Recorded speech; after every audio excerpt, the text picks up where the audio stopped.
Hello guys welcome back to my YouTube channel. जदि आपण मानक मो वीडियोटी भल लागु तो निश्चय लाइक शेयर कमेंट और सब्सक्राइब करने।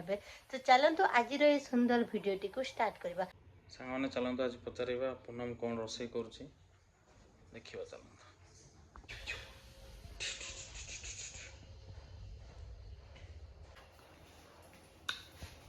कौन आज रोसे कौन रोसे आज हम माछ तरकारी। तो चलतु मो माछ तरकारी केमती करछि देखिबा।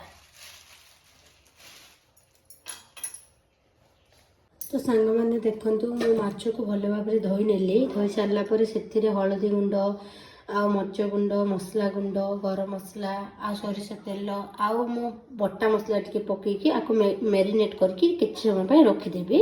तो चलतु मो तरकारीटा केमिति बसौची आ को तरीका करुँची देखिबा चलतु। सांग मैंने देखो मुझे से माछ को मैरिनेट करके रखी नहीं पाखापाखि 15 मिनट है मैरिनेट करके रखी।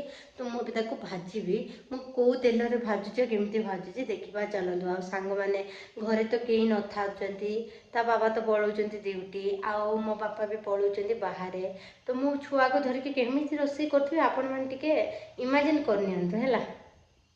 तो सांग मैंने मो ना भाजापी नहीं टिके सोरिष तेल आउ टिके फ्रीडम ऑयल ये दुईटा मिक्स करके भाजिले ना माछर टेस्टा भल लगे। तो सांग मैंने देखो मुझे माछ को भाजी नपटे मो भात भी बसी।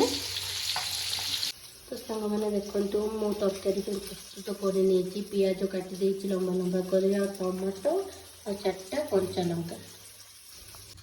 तो सांग मैंने देखो मुझे तेल चीनी पकई चीनी कौन पे पका जाए तो आप जानी टे तरकारी कलर आसापी चीनी पका जाए। बर्तन पकईदेवी तेजपत्र आउ गोटा मसला।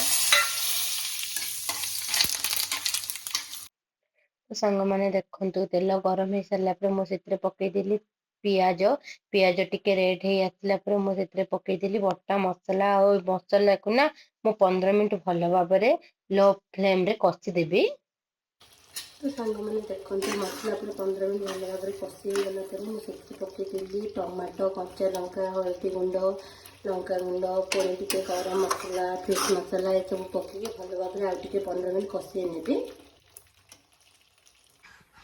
सांग मैंने देखो सेपटे तो मो तरकारीटा बसीची ऑलमोस्ट टिके हो गलानी आउ टिके फुटिले जाइए मुझे बंद करदेवी। तो आम माँ पुओ टिके गेल हो जाऊँ।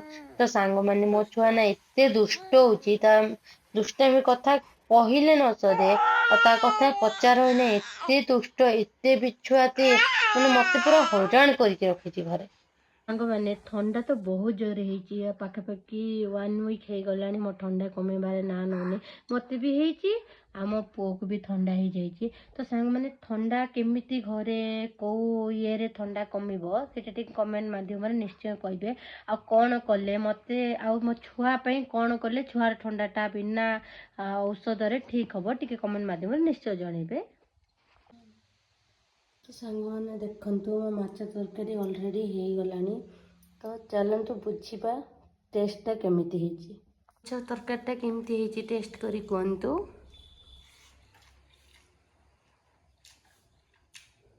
भल होइची धन्यवाद।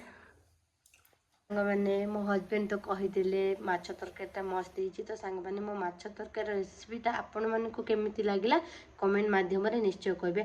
आपण मैंने माछ तरकारी केमिति करूछनी मते भी कमेंट माध्यम निश्चय कहे। तो सांग मैंने आज एतिकी देखा नेक्स्ट ब्लॉग रे रही सांग मैंने जय जगन्नाथ।